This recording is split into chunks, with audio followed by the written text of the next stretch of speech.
Alhamdulillah, alhamdulillahilladzi an'ama alaina ni'matal iman wal islam wa hadana ila tariqil ihsan. Ashhadu an la ilaha illallah wahdahu la syarika lahu al-malikul hannan wa ashhadu anna sayyidana Muhammadan abduhu wa rasuluhu sayyidul anam. Allahumma salli wa sallim wa barik ala nuri sayyidina Muhammadin fi kulli hal wa ala alihi wa sahbihi wa dhurriyyatihi wa azwajihi wa ahli baitihi ila yaumit tamam, amma ba'du.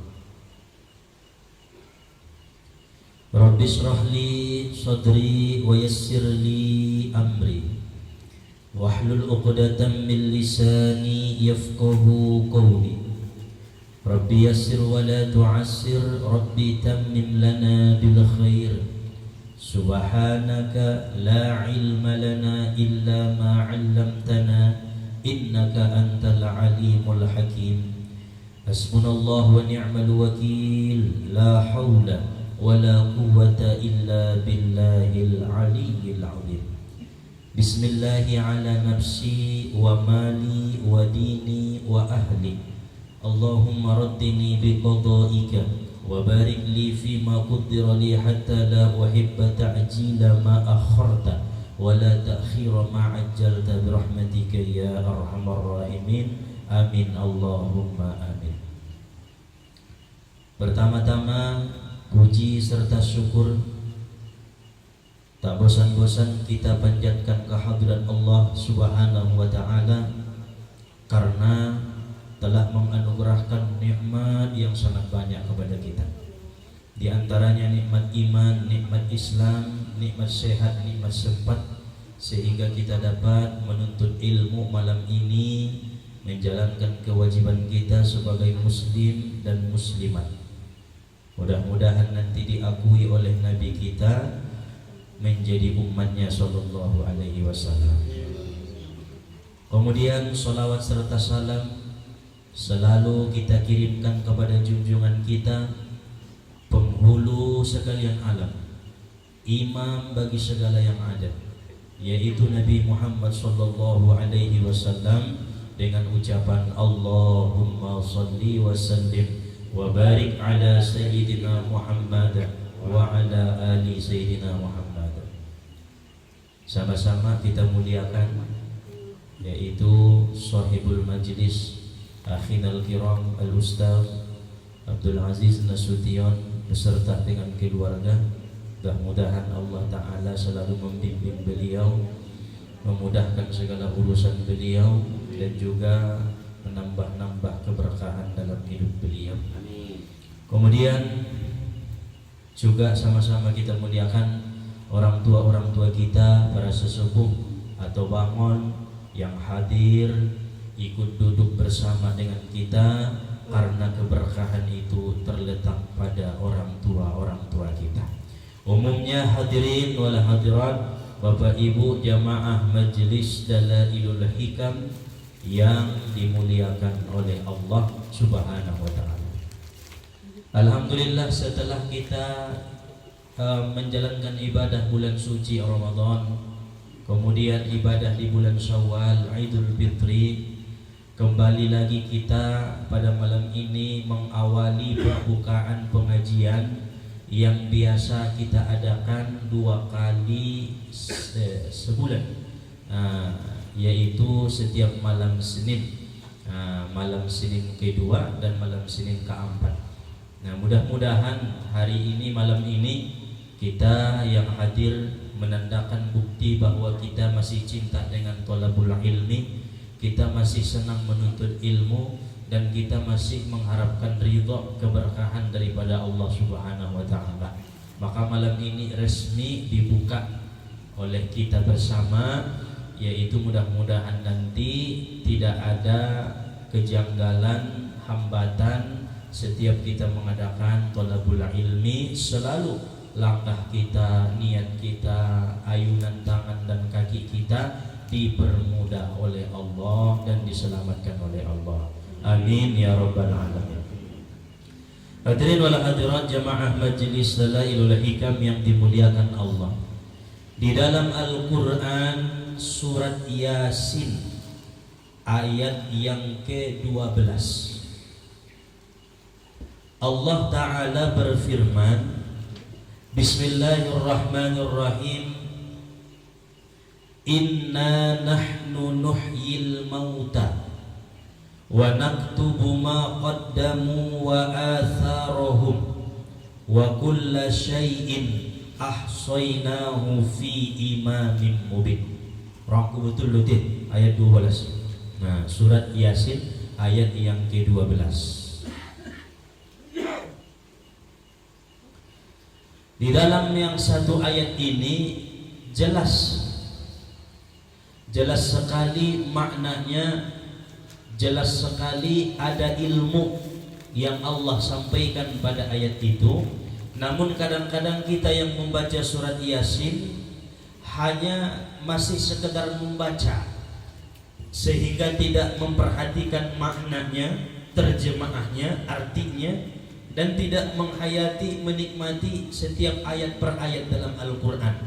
Sehingga dari mulai ayat 1 surat Yasin sampai terakhir surat Yasin biasa sumuni ilana membaca naik. Nah, ini menandakan kita masih jauh daripada penghayatan terhadap ayat-ayat suci Al-Quran, yaitu mukjizat terbesar yang Allah turunkan kepada Nabi kita Muhammad sallallahu alaihi wasallam.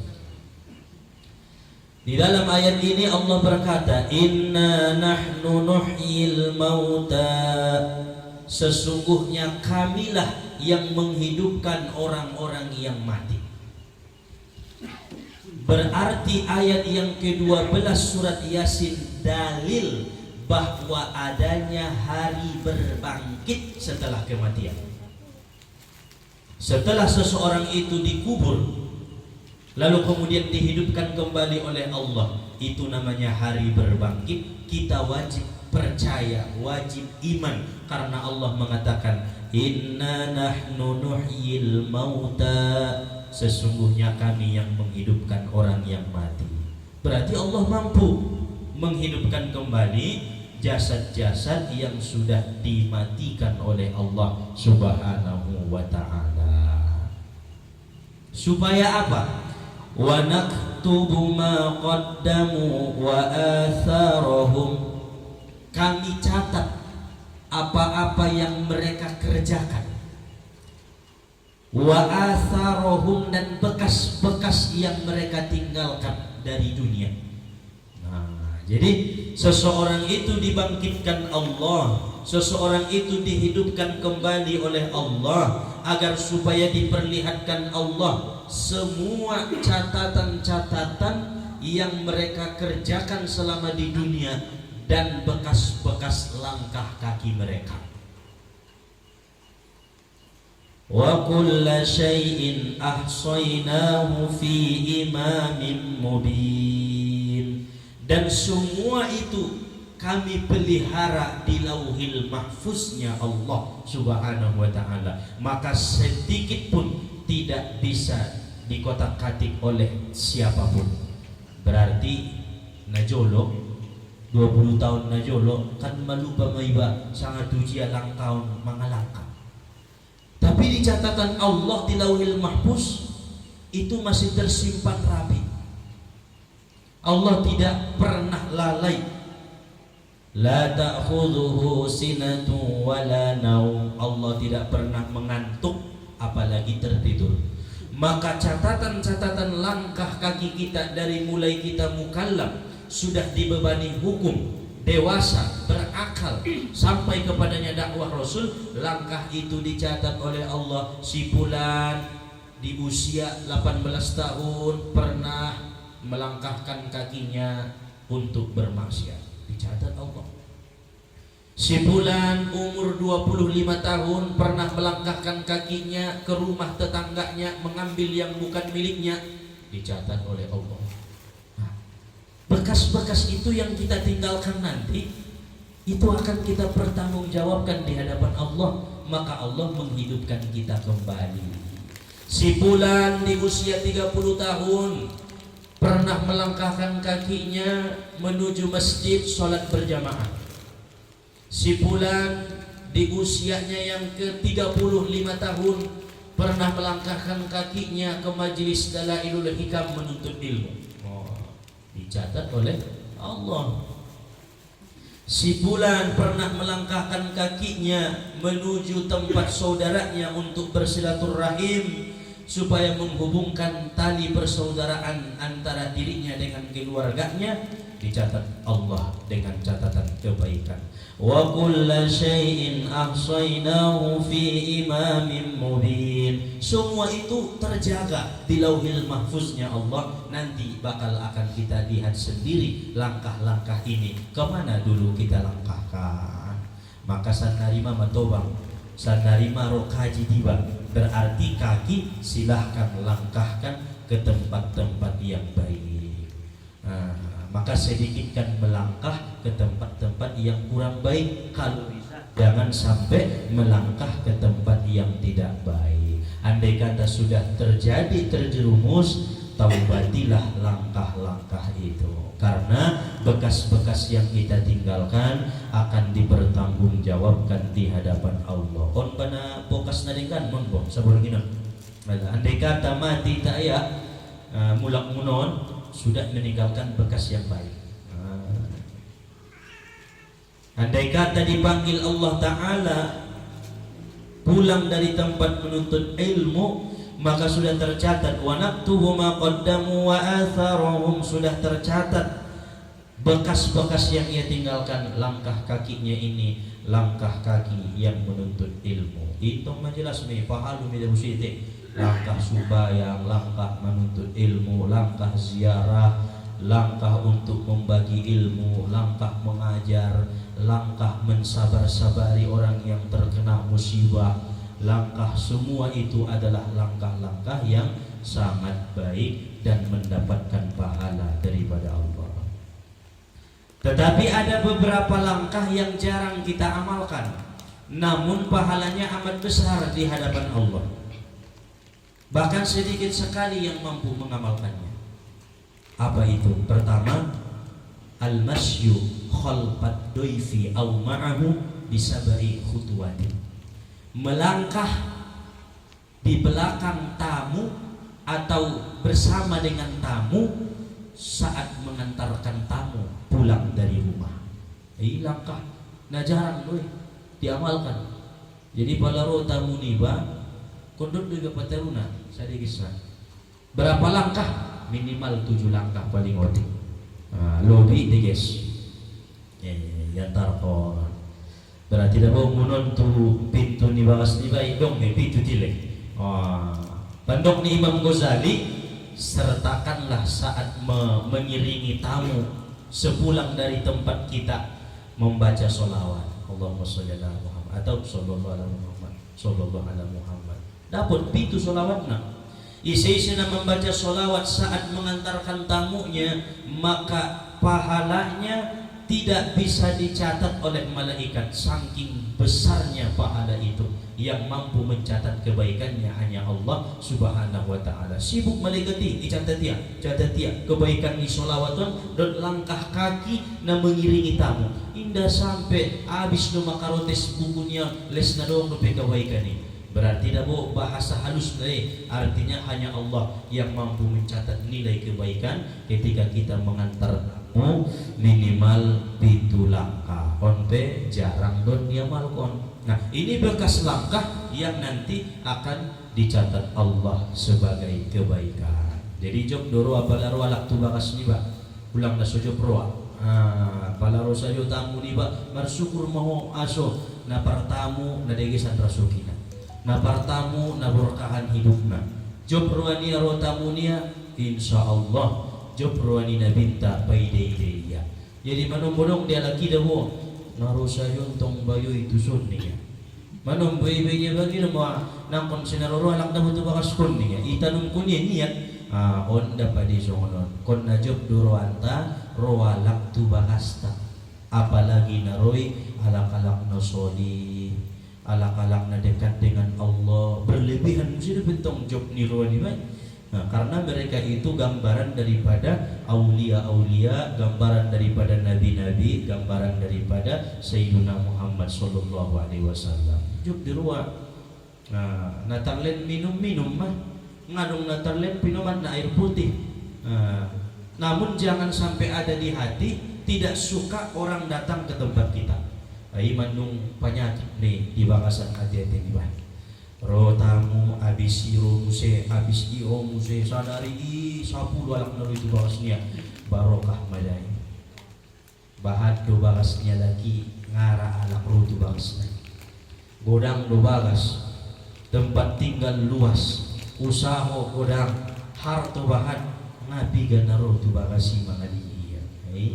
Nah sangat sedih, sangat disayangkan orang-orang yang dijauhkan Allah daripada bertamu. Jadi pada rotamu jobroata obania pataru laus mulak ditulangkah sambil membaca sholawat. Yang kedua, langkah yang jarang kita amalkan dan memang ini sulit untuk mengamalkannya, tapi pahalanya besar, kebaikannya banyak, yaitu al-masyu ba'dal aqli fil lailah, melangkah kaki setelah makan di tengah malam, sabahat 100 langkah. Jadi alak-alak na suka mangan to ngaborgin ita na mga disunon ko ang gunong panganon na indahan mo sa tope makanan berat namulan na mo mga malkonon na baka na ang bagas biasa sudah manginom mo alam mo na usaho na doon na marjakal marwarong na doran mangan to ngaborgin do martutup tong jolo tidak tutup jolo jam 10 jam 11 mande mangan habis mangan modo. Jadi ulang jodoh modong melangkah 100 langkah walaupun nomor putar di bagasi. Pandok Imam Ghazali dalam kitab Ihya, selain dapat kebaikan, orang itu akan sehat, dijauhkan dari penyakit gula, stroke, darah tinggi, penyakit jantung. Gimana? Cuman ngamal konang nggak berarti cobatan malosok daw. Allah, tarik sigaret di sabatang, namun habisi. Iba sobat kita namar penyakit. Kenapa? Karena tidak mengamalkan langkah yang banyak manfaatnya. Kita amal kondo ngamam putio pari dompak ningot kaji amal kon. Nah, susah mailala di tempat ramai songonon bo, anggontong na teramal kon kita non. Oh lo, sada tu son marputar-putar di son benarami kita. Jadi dibakas masing-masing habis mangan tong aborngin bacaan na indah dong, tapi 100 langkah. Sada dua tolu tola maritong atau sambil zikir bismillah ibe basmai artinya langkah naon do minimal ning Imam Ghazali 100 langkah setelah mangan di tonga borni. Nah, ini sangat manfaati namun jarang diamalkan. Yang ketiga, al-masyu ba'da shadaqah bisab'i khutuwatin, melangkah 7 langkah setelah memberi sedekah agar supaya menarik perhatian Allah kepada orang yang bersedekah. Nah, jadi setiap bersedekah yang kita harapkan itu penilaian Allah, perhatian Allah dengan sedekah kita, bukan penilaian manusia, bukan perhatian makhluk dengan sedekah kita. Kebanyakan bersedekah mengalang kaya tu sadun pun sunida baywan do yang bersedekah. Nah, igon timai bersedekahlah setelah engkau berikan sedekah umpama kepada anak yatim, miskin, fakir, kepada orang tua, kepada saudara adong ison sotik borasoki mangalangkah hojolusian parsilokahan ni pitu langkah sada dua tolu opat lima onom pitu. Tujuan niat dalam hati saat melangkah menarik perhatian penuh dari Allah supaya dipandang kita bersedekah. Kan ibaratnya son auma boha wida amu sude songonon son dia macarana soho saja wida.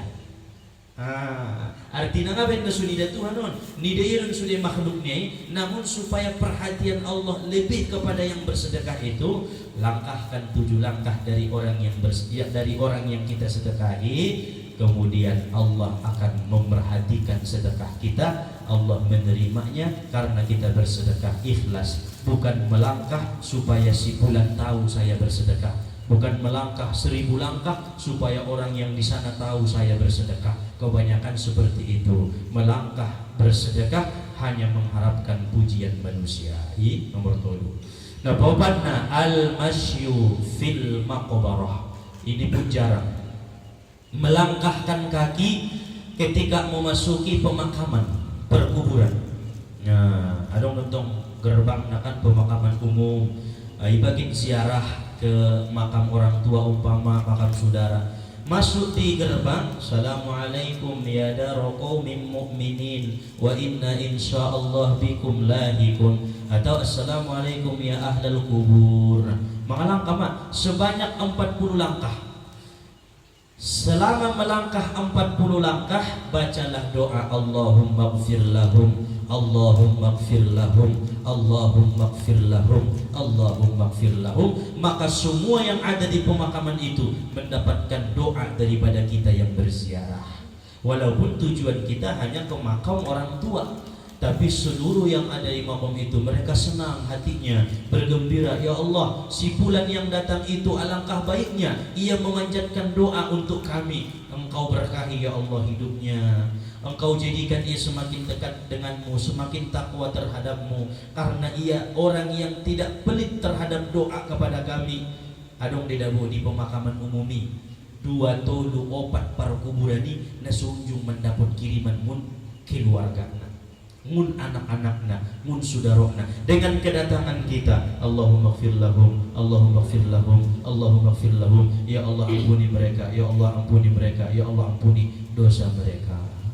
Mereka mendapatkan hadiah daripada Allah, hadiah yaitu pengampunan, dimasukkan nur ke dalam kubur itu, mereka mendapat syafaat daripada Allah Subhanahu wa taala. Jo berwarna lain. On pejarang non. Jadi palagi tadun kita na patar walak nam nendung nama amatian sampai tu sarun kita baca Allahumma ighfir lahum, Allahumma ighfir lahum, Allahumma ighfir lahum, Allahumma ighfir lahum. Minimalna 40 kali membacanya. Imasuk 40 langkah nangkin. Maka langkah yang seperti itu mendapat pahala daripada Allah. Langkah seperti itu dicatat oleh Allah, dipelihara Allah di Lauhil Mahfuz. Wa naktubu ma qaddamu wa atharahum wa kulla syai'in ahsaynahu fi imamin mubin. Dipelihara Allah. Begitu pula dengan langkah-langkah yang lain. Nah, langkah yang berhubungan dengan kebaikan, karena kaki kita ini akan ditanya, dipertanggungjawabkan di hadapan Allah. Al-yawma nakhtimu ala afwahihim wa tukallimuna aydihim wa tashhadu arjuluhum bima kanu yaksibun. Nah, pada hari di mana mulut-mulut mereka dikunci, yang menyaksikan hanya tangan dan kaki-kaki mereka. Berarti perbuatan ini itu nanti akan menyaksikan, bertanggung jawab di hadapan Allah Subhanahu wa taala. Kemudian apabila kita membaca surat Yasin sampailah di ayat yang ke-12 nangkinan main. Karena ketika membaca surat Yasin 2 kali sunnah bersolawat. Nah, pertama di ayat awal, Bismillahirrahmanirrahim, Yasin sallallahu ala Muhammad. Karena Yasin itu nama daripada nama Nabi Muhammad di kitab dan ayat. Baca mah solawat, tola ibagogo, tola ibakasan hati-hati. Baru kemudian setelah berjumpa dengan ayat yang ke-12, Inna nahnu nuhyil mauta wa naktubu ma qaddamu wa atharahum wa kulla syai'in ahsaynahu fi imamin mubin. Sallallahu ala Muhammad. Salawat muslim besi. Bahkan jika seseorang itu punya hajat yang genting, punya hajat yang sangat ia perlukan, maka ia memintalah di kalimat fi imamin mubin. Wa kulla syai'in ahsaynahu fi imamin mubin. Ya Allah, mudahkan hamba membayar hutang hamba. Sallallahu alaihi Muhammad. Baru baru lanjut ayat berikutnya. Bandongnya ya Al-Quran na jolo gurungku lebih mustajaban doah dibangi doisi ditimbang dibangi di kun fayakun nai. Oh, innama amruhu idza arada syai'an ay yaqula lahu kun fayakun. Itu kan hajat doi. Nah rahasia naning beliau di imamin mubini lebih lagi mustajab nai. Karena imamin mubin itu adalah Sayyidina Muhammad sallallahu alaihi wasallam. Imam yang nyata, imam yang terpelihara, imam yang jelas, Lauhil Mahfuz, kitab yang jelas, yaitu Sayyidina Muhammad sallallahu alaihi wasallam. Maka jika kita membaca inna nahnu nuhyil mauta wa naktubu ma qaddamu wa atharahum wa kulla syai'in ahsaynahu fi imamin mubin. Mudah-mudahan kita menabur jauh sallallahu ala Muhammad. Contoh dah. Allah. Kabiasuan. Tapi hajat-hajat yang genting anu songonau pribadi sering dua mal konon, sering naik apabila mandung mentok satu perkara ngau tu bisa ngasul dia be ya malkon mentok bulan ini perguru na jodoh tidak dibaca mayasini awal akhir sampai di kalimati bagi doa Tuhan. Alhamdulillah sampai saat itu belum pernah dikecewakan oleh Allah. Berarti diijabah. Jadi amu jamaah kaum bapak kaum ibu mudah-mudahan dapat ju barokah namun guru-guru tak pala dong hajat na penting bagi domesi tapi basaga be hajatna. Nah bulan na hajat na genting, hajat na penting ndak bisa ibain doa karena bukan tempat doa. Ya Allah bayar mau utangku ya Allah. Ini nama doa namai. Jadi on hajati menyebut satu hajat. Ya Allah ya Arhamar Rahimin, kabulkan hajatku. Dok hajat nih baru ulang lupa sallallahu ala Muhammad. Baru lanjut ayat berikutnya. Itulah rahasia ayat yang ke-12 di dalam surat Yasin. Yang terakhir jangan sampai terlewatkan, insya Allah kita masuk bulan Dzulhijjah, puasalah di hari Tarwiyah tanggal 8 Zulhijjah. Karena pada tanggal 8 itu Ro'a Ibrahim ru'yatahu, bermimpi Ibrahim menyembelih anaknya. Tanggal 8 Mei Ardifiya datang perintah dari Allah, wahai Ibrahim sembelih anakmu. Maka hari yang ke-8 disebut dengan hari Tarwiyah. Kemudian puasa di tanggal 9 yaitu puasa Arfah.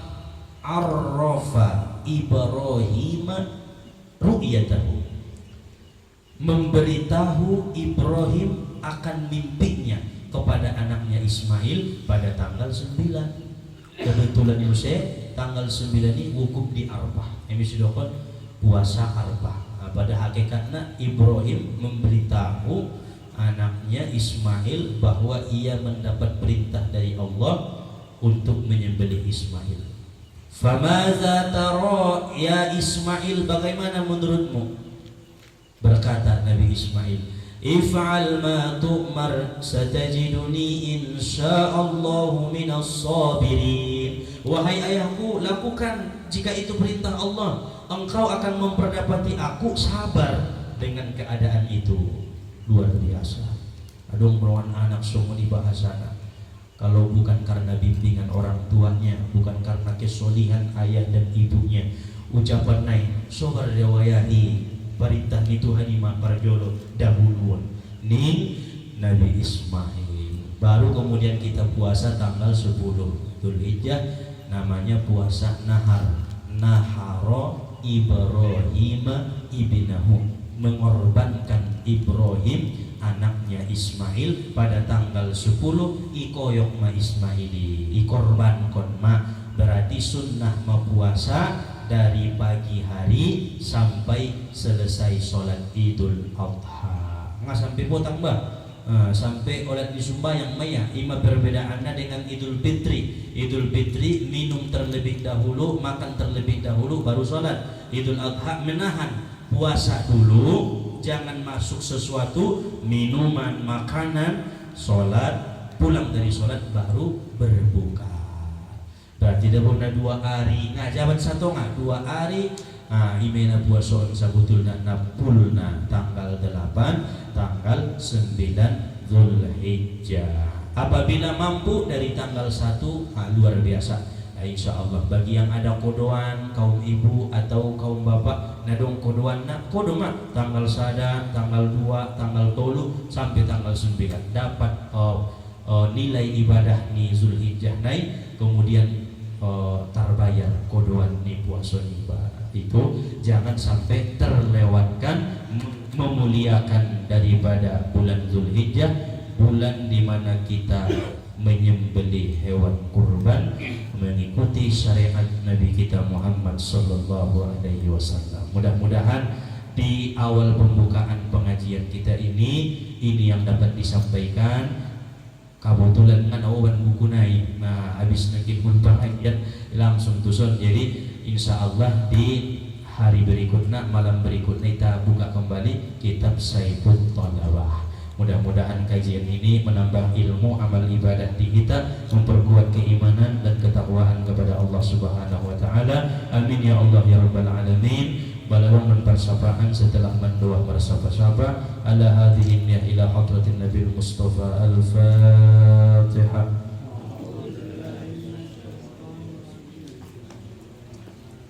Alhamdulillahi rabbil alamin arrahmanir rahim maliki yaumiddin iyyaka na'budu wa iyyaka nasta'in ihdinas siratal mustaqim siratal ladzina an'amta 'alaihim ghairil maghdubi 'alaihim waladdallin. Amin. أعوذ بالله من الشيطان الرجيم. بسم الله الرحمن الرحيم.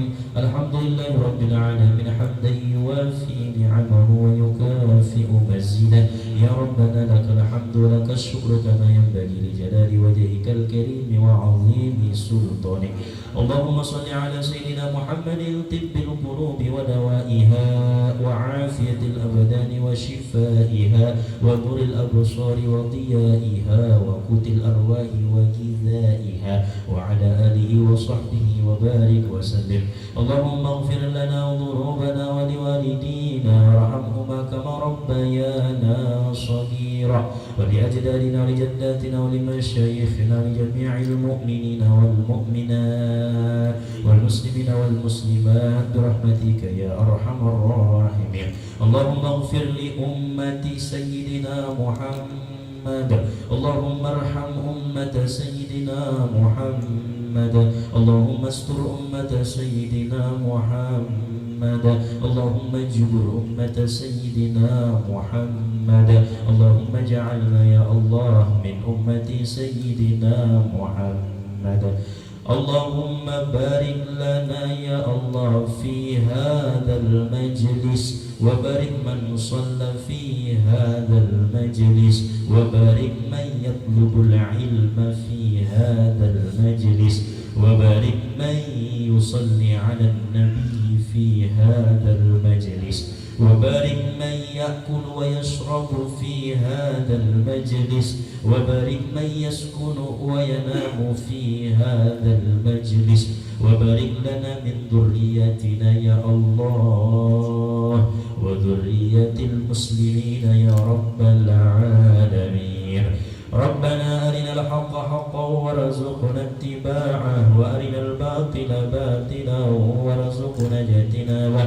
رب إنهن أضللن كثيرا من الناس فمن تبعني فإنه مني ومن عصاني فإنك غفور رحيم. وإذا مرضت فهو يشفين. ربنا آتنا في الدنيا حسنة وفي الآخرة حسنة وقنا عذاب النار. وصل اللهم على خير خلقه سيدنا محمد النبي الأمي وعلى آله وصحبه وبارك وسلم بفضلك سبحان ربك رب العزة عما يصفون وسلام على المرسلين والحمد لله رب العالمين. تقبل الله منكم